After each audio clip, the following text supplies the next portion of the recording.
Hello everyone, આજે આપણે પોલિમરના પ્રકારો છે, બે પ્રકાર જે છે એને આપણે જોશું.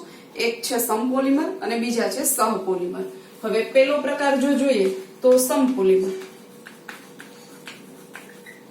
સમપોલિમર કોને કહેવાય? તો એવા પોલિમર કે જે પોલિમર બને એમાં વપરાતો મોનોમર એક જ પ્રકારનો હોય, એટલે કે એક જ પ્રકારના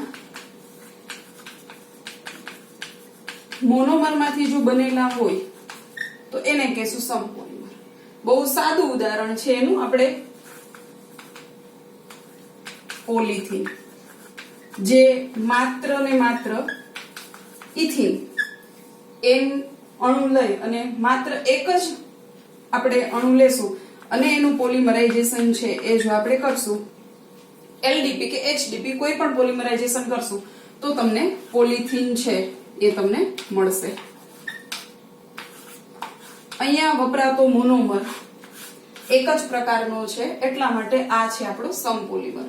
હવે બીજો પોલિમરનો પ્રકાર જોઈએ તો એ છે સહપોલિમર.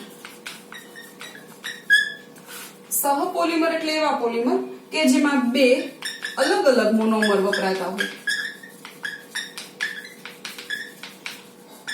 બે અલગ અલગ મોનોમર વપરાતા હોય તો એને કહેશું આપણે સહપોલિમર.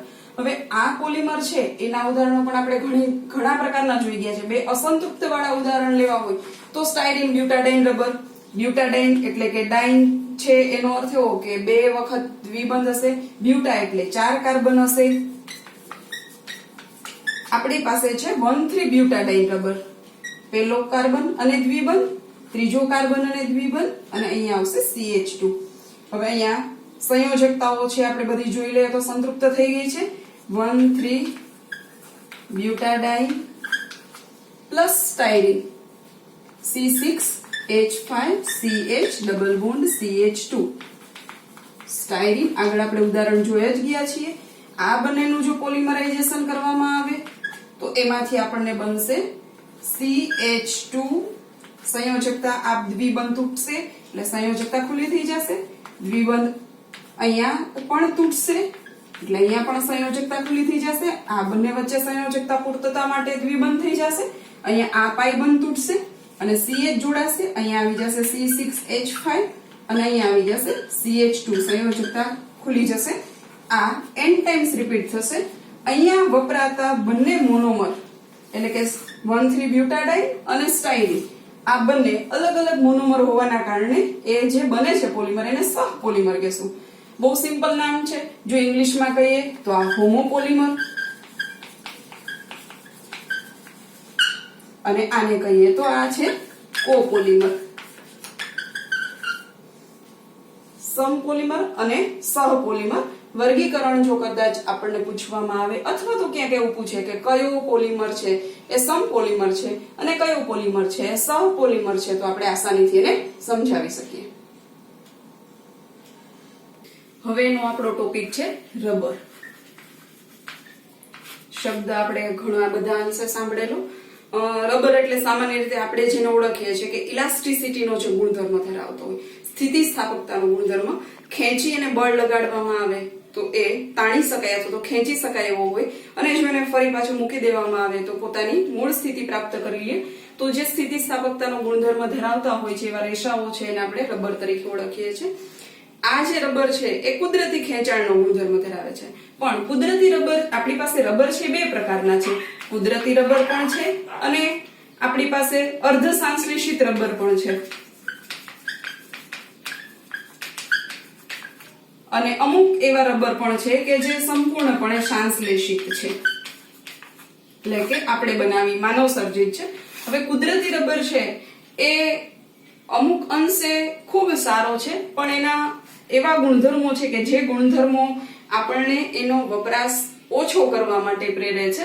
સૌથી પહેલા તો આ જે કુદરતી રબર છે એ રબર છે 283 કેલ્વિન અને 335 કેલ્વિન ની વચ્ચે આ ઇલાસ્ટિસિટીનો ગુણધર્મ ધરાવે. 283 કેલ્વિન થી લઈને 335 કેલ્વિન સુધી. જો આનાથી નીચું તાપમાન થાય તો એ બરડ થઈ જાય અને 335 કેલ્વિન થી ઊંચું તાપમાન થાય તો એ નરમ થઈ જાય. એનો અર્થ એવો કે આ તાપમાનના ગાળાની વચ્ચે જો તમારે એને વાપરવો છે તો એ સારો છે. બીજું ઓક્સિડેશન કરતા પ્રત્યે પ્રતિકાર નથી કરતો, એટલે કોઈ પણ ઓક્સિડેશન કરતા એની નજીક આવે તો તરત જ પોતાનું ઓક્સિડેશન છે થઈ જાય છે. પાણી પ્રત્યે, તેલ કે એવા જે કાર્બનિક દ્રાવકો છે એના પ્રત્યે પ્રબળ આકર્ષણ છે, એટલે તરત જ એના ઉપર દ્રવ્યો લાગી જાય છે, એટલા માટે એનો ઉપયોગ છે મર્યાદિત છે. અર્ધસંશ્લેષિત રબરની વાત કરીએ તો વલ્કેનાઇઝ કરેલા જે રબર છે એ વલ્કેનાઇઝ કરેલા રબરનો સમાવેશ આપણે અર્ધસંશ્લેષિત ની અંદર કરીએ છીએ. આ કેવા રબર? તો કે જે કુદરતી રબર છે, આ કુદરતી રબરની અંદર સલ્ફર નાખી અને એનું વલ્કેનાઇઝેશન કરવામાં આવે છે. તો અહીંયા જે કુદરતી રબર છે એમાં રહેલો વચ્ચેનો પાયબંધ જે છે એ તૂટી અને સલ્ફર છે એ તિર્યક બંધ, એકચ્યુઅલ તો એને ક્રોસ બોન્ડ પણ કહેવામાં આવે છે, વચ્ચે જોડાતા હોય એવા તિર્યક બંધ બનાવી દે છે, જેથી કરીને એની જે સ્થિતિસ્થાપકતાનો ગુણધર્મ કે ઇલાસ્ટિસિટીનો ગુણધર્મ છે વધી જાય છે.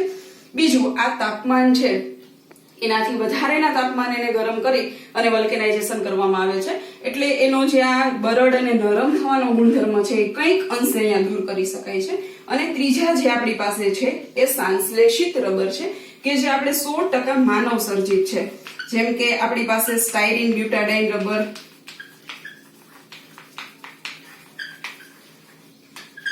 એટલે કે આને આપણે ગુના S પણ કીધું, એ જ રીતે ગુના N. આ બંને એવા રબર છે કે જે સંશ્લેષિત રબર છે.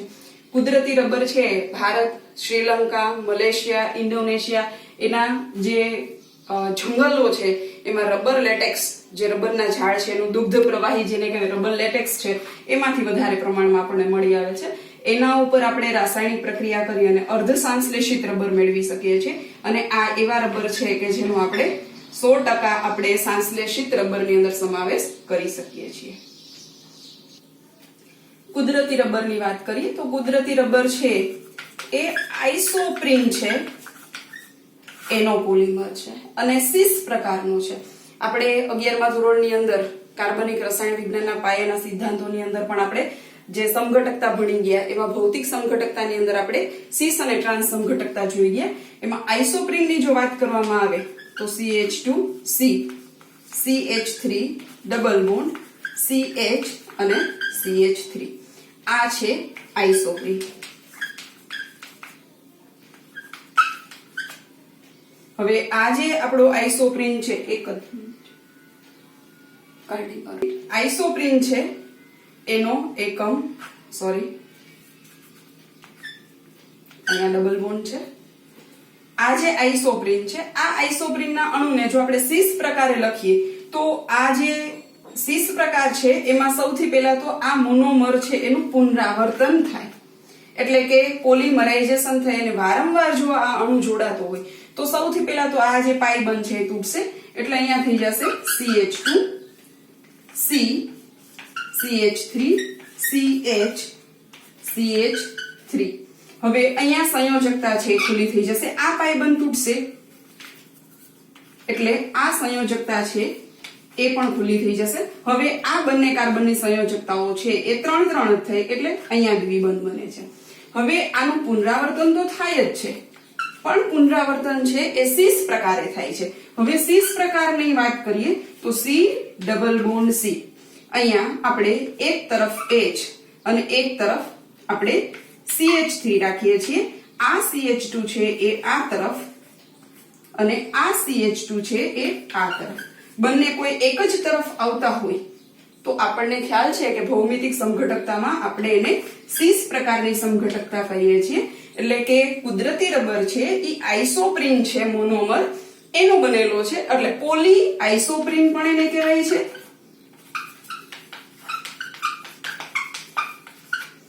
આ કુદરતી રબરનું સિમ્પલ ઉદાહરણ છે અને સિસ બંધ કેવી રીતે છે એ પણ આપણને ખ્યાલ આવી જાય. હવે આના પછી આપણે જોઈએ કુદરતી રબર પછી તો અર્ધસંશ્લેષિત રબર. હવે આપણે બીજો પ્રકાર જોઈએ એટલે કે અર્ધસંશ્લેષિત રબરની વાત કરશું આપણે.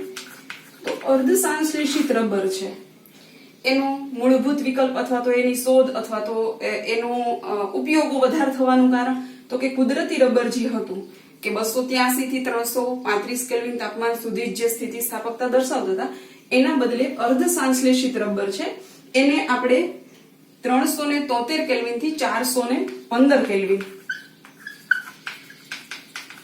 તાપમાને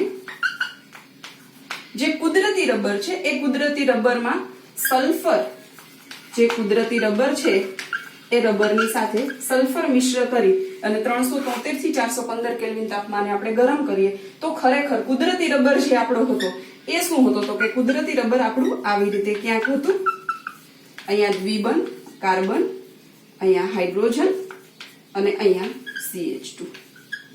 આ જે કુદરતી રબર છે એ કુદરતી રબરનું બીજું અણુ જો આપણે લખીએ તો CH2 C CH3 double bond CH CH2. આ જે કુદરતી રબર છે એની સાથે જ્યારે સલ્ફર મિશ્ર કરવામાં આવે ત્યારે શું થાય છે તો કે સલ્ફર છે એ આ દ્વિબંધને તોડે છે, વચ્ચે રહેલા દ્વિબંધ એટલે કે પાઈ બંધને તોડી અને તિર્યક બંધથી એટલે કે ક્રોસ લિંકિંગ થી પોતે જોડાય છે, જેના કારણે આપણે કોઈ પણ વસ્તુ છે એને તમે સહેલાઈથી લાંબી એટલે કે આમ ખેંચી શકો છો, જ્યારે એને ક્રોસ થઈ શકે છે એટલા માટે આ તિર્યક બંધ ધરાવે છે એવું પણ કહી શકાય. આ છે આપણું અર્ધ સંશ્લેષિત પોલિમર એટલે કે રબરનું વલ્કેનાઇઝેશન.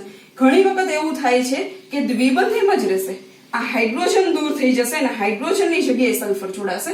બહુ સિમ્પલ વસ્તુ છે કે CH2 C CH3 double bond CH CH2 અહીંયા C CH3 double bond CH CH2 અહીંયા દ્વિબંધ પોતાની જગ્યાએ એમ જ રહેશે પણ અહીંયાથી હાઇડ્રોજન છે એ દૂર થઈ અને સલ્ફર છે એ પણ ક્રોસ લિંક થી જોડાય છે. આ ક્રોસ લિંકેજ બનતો હોવાના કારણે એની સ્થિતિસ્થાપકતાનો ગુણધર્મ છે વધી શકે છે. આ છે અર્ધ સંશ્લેષિત રબરો, જેનો ઉપયોગ આપણે બેટરીના કવર્સની અંદર પણ કરી શકીએ છીએ, ટાયર માટેના રબરમાં પણ કરી શકીએ છીએ. ત્રીજો પ્રકાર છે આપણો સંશ્લેષિત રબર. સંશ્લેષિત રબર એટલે કે માનવ સર્જિત, ટોટલી જે પણ રો મટીરિયલ યુઝ કરીએ છીએ એ બધું જ કૃત્રિમ રીતે બનાવેલું હોય એવો જો રબરનો પ્રકાર જોઈએ તો સંશ્લેષિત રબર. સંશ્લેષિત રબર છે એકચ્યુઅલ તો કુદરતી રબર છે આપણો બ્યુટા-1,3-ડાઇન આઇસોપ્રીન જે હતો આપણો, એ જ રીતે બ્યુટા-1,3-ડાઇન છે એના વ્યુત્પન્નોના કાં તો સમપોલિમર છે એટલે કે માત્ર ને માત્ર બ્યુટા-1,3-ડાઇન ના વ્યુત્પન્નો જે છે એનો બનેલો છે, જેમ કે નિયોપ્રીન. નિયોપ્રીન છે એ બ્યુટા-1,3-ડાઇન નો વ્યુત્પન્ન છે. અહીંયા આપણે જે મિથાઇલ સમૂહ હતો એની જગ્યાએ ક્લોરીન છે એટલે ક્લોરોપ્રીન છે એ ખરેખર 1,3-બ્યુટાડાઇન રબર જે છે સોરી બ્યુટા-1,3-ડાઇન છે એનો વ્યુત્પન્ન છે. એનું પોલિમરાઇઝેશન કરીએ, અહીંયા માત્ર ને માત્ર એક જ પ્રકારનો મોનોમર વપરાતો હોવાના કારણે એ બને છે સમપોલિમર, આપણે જે શરૂઆતમાં જ જોઈ ગયા.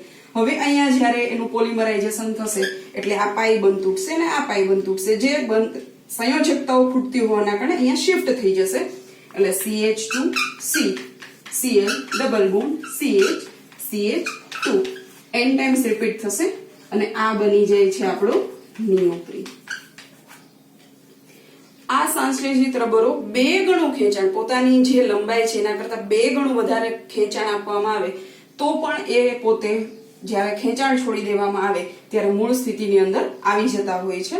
હવે આ નિયોપ્રીન જે આપણો છે એ નિયોપ્રીનની વાત કરીએ તો વનસ્પતિ અને જે આપણું પ્રાણી તેલ છે એના માટે બહુ સારો પ્રતિકાર કરે છે. એટલે વનસ્પતિ તેલની બાજુમાં રાખવામાં આવે તો એની ઉપર પ્રાણીજ તેલ જો એની ઉપર જાય, સિંગ તેલ છે કે એવા કોઈ પણ તેલ એની ઉપર પડે અથવા તો એનો સંગ્રહ જો નિયોપ્રીનના કોઈ પાર્ટની અંદર કે કોઈ વેસલમાં વાસણની અંદર કરવામાં આવે તો એને કોઈ અસર છે એ નથી થતી. એટલા માટે જેનો ઉપયોગ છે કન્વેયર બેલ્ટની અંદર કરવામાં આવે છે, ગાસ્કેટની અંદર કરવામાં આવે છે અને પાણીના જે હોસ પાઇપ છે એની અંદર કરવામાં આવે છે. હવે આ પહેલો પ્રકાર થયો. બીજો સંશ્લેષિત રબરમાં તો કે બ્યુટા-1,3-ડાઇન હોય અથવા તો એના અન્ય અસંતૃપ્ત મોનોમરના વ્યુત્પન્નો હોય એટલે કે અહીંયા 2 થયા, કાં તો 1,3-બ્યુટાડાઇન અથવા તો એના અસંતૃપ્ત વ્યુત્પન્નોના મોનોમર. જે 2 મોનોમર અલગ અલગ જોડાય છે એટલા માટે આ બને છે સહપોલિમર, કોપોલિમર જે છે એ બને છે. તો અહીંયા એનું પણ ઉદાહરણ છે. આ આપણી પાસે 1,2-1,3-ડાઇન, કારણ કે ખ્યાલ છે આપણને 1 2 3 અને 4 કાર્બન એટલે 4 કાર્બન છે એટલે મૂળ નામ થશે બ્યુટેન. બ્યુટેનની અંદર આપણે જો n કાઢી નાખીએ તો બ્યુટા, પહેલા અને ત્રીજા કાર્બન ઉપર દ્વિબંધ છે અને 2 વાર છે એટલે ડાઇન. બ્યુટા-1,3-ડાઇન પ્લસ આ જે છે એક્રિલોનાઇટ્રાઇલ, આગળ આપણે જોઈ ગયા છે આ મોનોમર, આપણે જે ઓર્લોન આવ્યો ત્યાં જોઈ ગયા હતા. PTFE એની અંદર પણ આપણે આ જોઈ ગયા હતા. એક્રિલો જે નાઇટ્રાઇલ છે, આ એક્રિલો નાઇટ્રાઇલ અને બ્યુટા 1,3 ડાઇન છે એનું કોપોલિમરાઇઝેશન થશે તો બંને મોનોમર છે એ જોડાઈ જશે. જો આપણે લખીએ તો CH2 CH double bond CH CH2 CH અહીંયા સોરી CH2 CH સંયોજકતા ખુલ્લી થઈ જશે, સાથે CN છે નીચે આવી જશે. આ n ટાઈમ્સ રિપીટ થશે તો આ જે બને છે એ બને છે બુના કેપિટલ N. બુના S આપણે જોઈ ગયા છીએ હમણાં જ આના આગળના જ પોર્શન ની અંદર આપણે જોયું હતું કે જો બ્યુટા 1,3 ડાઇન છે એની સાથે સ્ટાયરીન નો ઉપયોગ કરવામાં આવે તો સ્ટાયરીન બ્યુટાડાઇન રબર બનશે.